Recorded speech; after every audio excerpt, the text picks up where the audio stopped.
베이직 교재는 영어와 우리말의 호환 규칙과 품사 규칙을 공부하는 과정입니다. 학습은 영어의 5대 영역, 즉 문법, 독해, 영작, 듣기, 말하기를 통합적으로 동시에 진행하게 됩니다.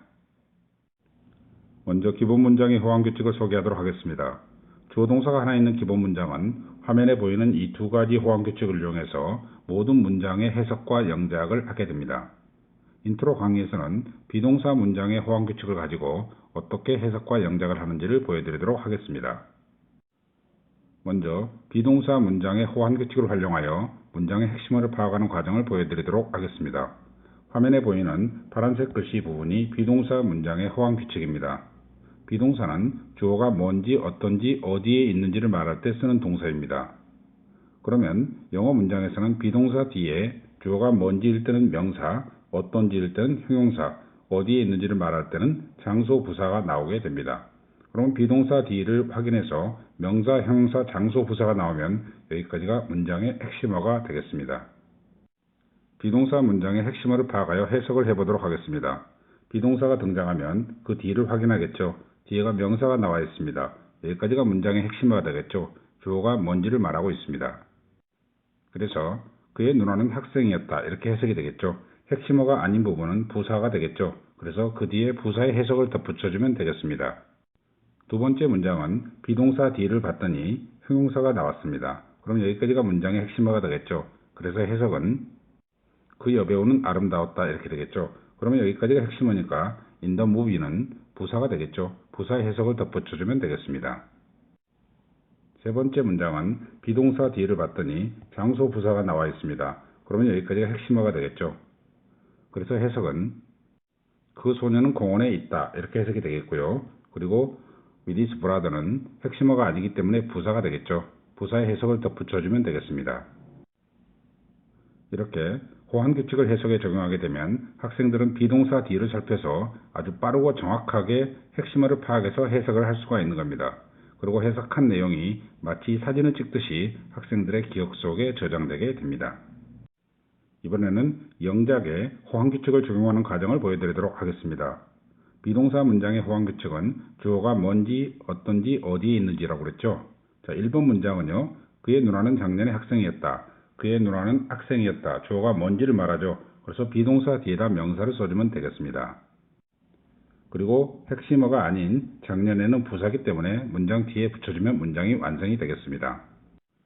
두 번째 문장은 그 여배우는 그 영화에서 아름다웠다. 그 여배우는 아름다웠다. 주어가 어떤지를 말하니까 이게 핵심어가 되겠고요. 비동사 뒤에다가 형용사를 써주면 되겠죠.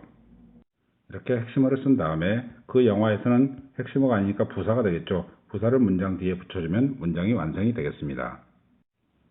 세 번째 문장은 그 소녀는 그의 형과 함께 공원에 있다 그랬습니다.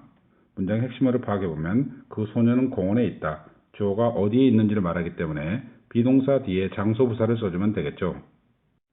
이렇게 핵심어를 쓴 다음에 그의 형과 함께는 핵심어가 아니니까 부사죠. 부사를 문장 맨 뒤에 붙여주면 문장이 완성이 되겠습니다. 이처럼 호환 규칙을 영작에 적용하게 되면 학생들은 주어가 뭔지, 어떤지, 어디에 있는지라는 간단한 공식 하나만으로 모든 비동사 문장을 쉽게 영작할 수가 있는 겁니다.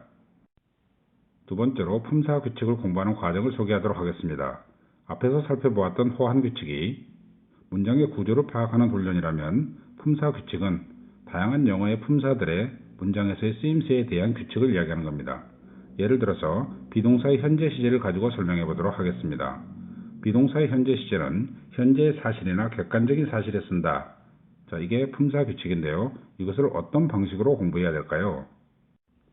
학생들이 품사 연습을 해석에 적용할 때는 호환 규칙과 품사 규칙을 동시에 파악하는 방식으로 공부하게 됩니다. 1번 문장의 경우에는 비동사 뒤에 보니까 명사가 나왔죠. 그래서 핵심어를 먼저 파악하는 겁니다. 주어가 뭔지를 말하니까 뜻은 뭐예요? 지구는 행성이다 이렇게 해석하겠죠. 두 번째, 품사 규칙을 파악합니다. 여기에 왜 is라는 현재 시제가 쓰였냐 이거죠. 비동사의 현재 시제는 현재 사실이나 객관적 사실 두 가지 경우에 쓴다고 그랬죠. 지구는 행성이다. 이건 누구나 인정하는 객관적 사실이기 때문에 현재 시제를 썼구나 이렇게 교재에 표시하면서 공부하게 됩니다. 두 번째 문장도 마찬가지가 되겠죠. 두 번째 문장은 비동사 D를 보니까 형용사가 나왔습니다. 그러면 주어가 어떤지를 말하니까 여기까지 핵심어가 되겠죠. 나는 초조하다, 오늘 이렇게 해석하면 되겠습니다. 그런데 지금은 품사 규칙을 공부하기 때문에 여기 왜 am이라는 현재 시제가 쓰였냐를 학생들은 이해를 해야 되겠죠. 자, 비동사의 현재 시제는 객관적 사실이나 현재 사실 두 가지 경우에 쓴다고 그랬습니다. 그러면 나는 오늘 초조하다 그랬으니까 현재 사실이기 때문에 현재 시제를 썼구나 이렇게 교재에 메모하면서 품사 연습을 진행하게 됩니다. 영작을 통해서 품사 규칙을 연습하는 과정은 우리말을 대상으로 호황 규칙과 품사 규칙을 판단해주면 되겠습니다. 1번 문장의 경우에 지구는 하나의 행성이다 그랬습니다. 그럼 먼저 호황 규칙을 적용해서 핵심어를 파악해 볼까요? 지구는 하나의 행성이다 그랬죠. 주어가 뭔지를 말하니까 비동사 뒤에다 명사를 쓰겠다 이렇게 결정을 내릴 수가 있는 거죠. 다음 품사 규칙을 적용해 볼까요? 지구는 하나의 행성이다. 이거는 누구나 인정하는 객관적인 사실이죠. 그래서 현재 시제를 쓰겠다. 이렇게 교재에 메모를 해가면서 영작을 진행해 주면 되겠습니다. 두 번째 문장은 나는 오늘 초조하다. 먼저 핵심으로 파악해보면 나는 초조하다. 주어가 어떤지를 말하니까 비동사 뒤에다 뭘 쓰겠어요? 형용사를 쓰겠죠. 이렇게 교재에 메모한 다음에 이제 품사 규칙을 판단하면 되겠죠. 나는 오늘 초조하다. 오늘 초조하니까 현재 사실이죠. 그래서 현재 시제를 쓰겠다. 이와 같이 교재의 빈칸에 메모를 하게 됩니다. 그리고 영작을 하면 아주 쉽게 영작을 할 수가 있습니다.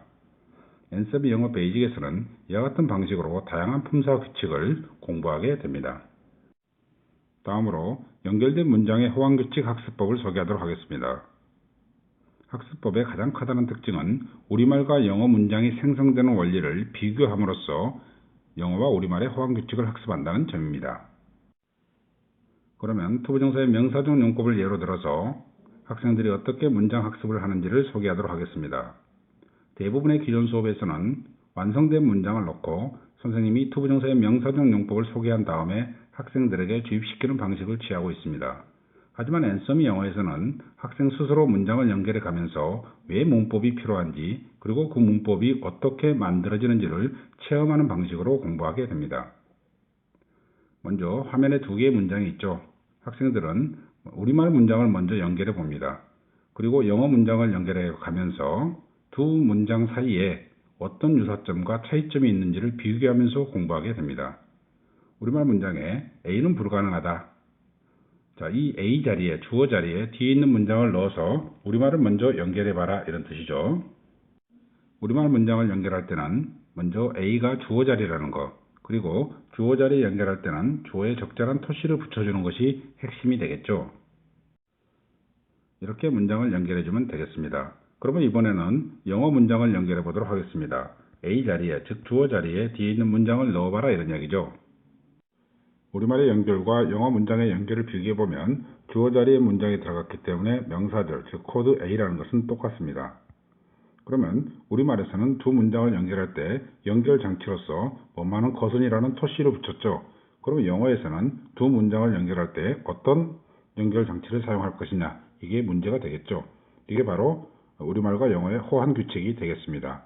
영어 문장에서는 미래의 일이나 주관적인 판단을 나타낼 때는 문장 연결 장치 to를 써서 투부정사로 문장을 연결해 주는 것입니다. 연결된 문장의 내용을 보니까 우리는 일주일 안에 그 일을 끝마칠 것이다 해가지고 미래라는 걸 알 수가 있죠. 그래서 to로 문장을 연결해 주면 되겠습니다. 그러면 이처럼 문장이 완성이 되겠죠. 이와 같이 앤서미 영어에서는 학생들이 우리말 문장과 영어 문장을 직접 연결해 가면서 문법이 왜 필요한지 그리고 문법이 어떤 원리에 의해서 만들어졌는지를 직접 체험하고 우리말과 영어의 호환 규칙을 학습하게 됩니다. 다음으로는 해석 훈련을 하는 과정을 소개하도록 하겠습니다. 문장을 해석할 때는 연결된 문장의 위치로 코드를 판단하되 연결장치 선택 기준을 암묵 지시화해서 문장 해석 훈련을 진행합니다. 투부정사의 명사적 용법을 예로 들어서 해석 훈련하는 과정을 소개하도록 하겠습니다. 연결된 문장을 해석할 때는 연결장치부터 그 연결장치가 연결하는 문장을 이렇게 가로로 묶습니다. 문장이 연결됐다는 것은 두 가지 호환 규칙이 적용이 된 거죠. 첫 번째는 그 위치를 보고 연결된 문장의 위치를 보고 코드를 판단해야 되고 두 번째는 왜 연결장치 to를 썼는지를 생각해야 되겠죠. 그런데 두 번째 호환 규칙, 왜 연결장치를 to를 썼느냐 이것은 투부정사의 경우에는 전부 다 동일하죠. 미래지향적인 일이나 주관적인 판단의 경우에 쓰기 때문에 그것은 한 번만 외우면 절대 잊어버리지 않습니다. 그래서 해석을 할 때는 위치를 보고 코드만 판단하면서 해석을 해주면 되겠습니다.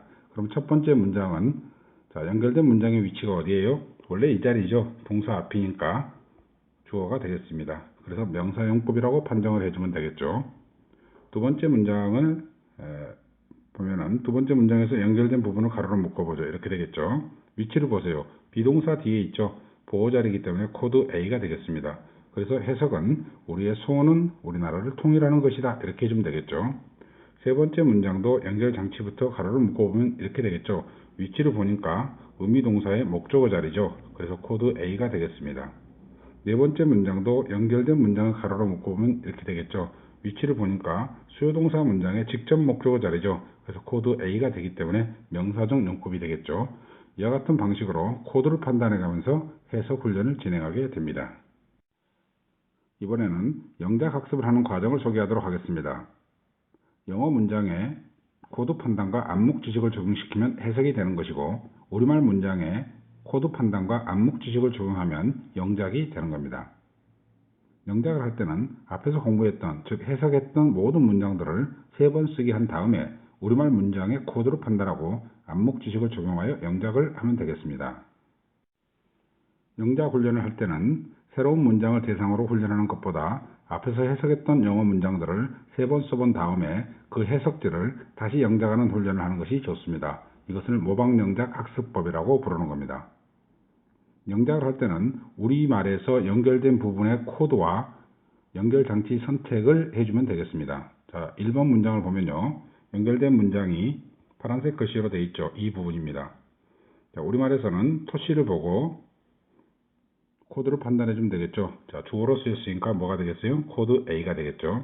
그리고 아침에 일찍 일어나는 것은 건강에 좋아. 그러니까 내일부터 일찍 일어나 봐. 이런 뉘앙스면, 즉 미래지향적인 이야기면은 to로 문장을 연결해 주면 되겠습니다. 그러면 쉽게 문장을 쓸 수가 있어요. 두 번째 문장을 볼까요? 연결된 문장을 가로로 묶어보면 이렇게 되겠죠. 자, 우리말에서 코드를 판단해야 됩니다. 우리의 소원은 뭐예요? 우리나라를 통일하는 것이죠. 이와 같이 보어로 쓰였기 때문에 코드 A가 되겠습니다. 근데 우리나라를 통일하는 것은 미래의 일이죠. 그래서 to로 문장을 연결하겠다. 이렇게 결정하면은 문장을 쓸 수가 있겠죠. 3번 문장도 연결된 문장을 가로로 묶어보면 이렇게 되겠죠. 그리고 우리말 문장에서 코드를 판단해보면 그들은 동의했다. 뭘이 목적어죠. 목적어 자리에 문장이 연결됐으니까 코드 A가 되겠습니다. 그리고 그 시합을 다음 일요일에 하기로 미래의 일이니까 to로 문장을 연결하면 되겠죠. 4번도 마찬가지로 연결된 문장을 가로로 묶었습니다. 그녀는 나에게 약속했다. 뭘에 해당하는 것은 목적어죠. 그래서 코드 A가 되겠습니다. 다음날 그 회의에 참석하겠다고 미래의 일이니까 to로 문장을 연결하면 되겠죠. 이와 같이 우리말 문장에서 두 가지 호환 규칙을 판단하면 영작을 쉽게 할 수가 있습니다. 앤서미 영어에서는 이와 같은 방식으로 영작 훈련을 진행합니다.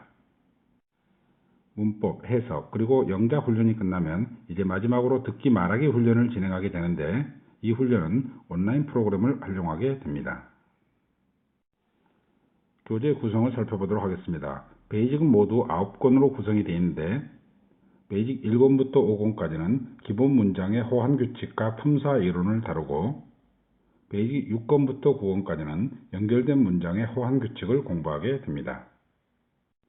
지금까지 살펴본 바와 같이 앤서미 영어 베이직에서는 영어 학습의 5대 영역인 문법, 해석, 영작, 듣기, 말하기를 영어와 우리말의 호환 규칙을 바탕으로 동시에 학습하게 됩니다.